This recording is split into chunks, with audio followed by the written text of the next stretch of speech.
Le projet de loi travail, on l'a lu. Ça nous a pas plu. On est avocat de salarié, on va vous en parler. On va vous détailler les principaux dangers. On a fait des vidéos. Allez, on y va.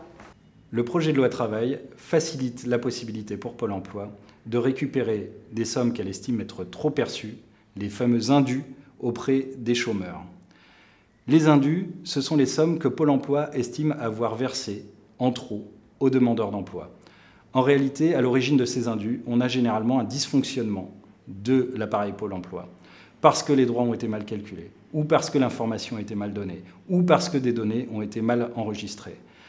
Les rapports démontrent que très peu de ces indus sont dus à des fraudes de la part des demandeurs d'emploi.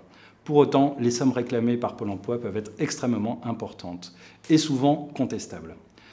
Grâce au projet de loi travail, Pôle emploi va pouvoir aller prélever directement sur les allocations chômage des sommes dont elle va elle-même fixer le montant.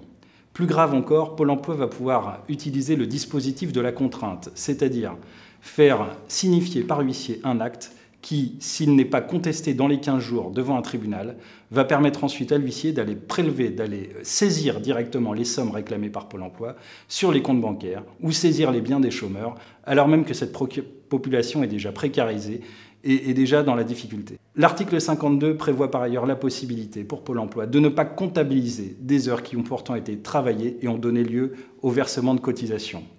Lorsque ces heures seront déclarées avec retard, pour des motifs qui peuvent être divers, et la plupart du temps qui ne sont pas dus à la faute du demandeur d'emploi, Pôle emploi va pouvoir ne pas comptabiliser ces heures et ne pas les prendre en compte pour le calcul des allocations chômage qui seront ensuite versées aux demandeurs d'emploi.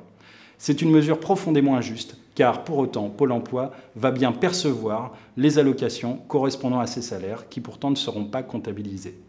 Ainsi, le projet de loi travail comporte des mesures graves, des mesures de régression, qui précarise une population déjà fragile, celle des chômeurs, celle des demandeurs d'emploi.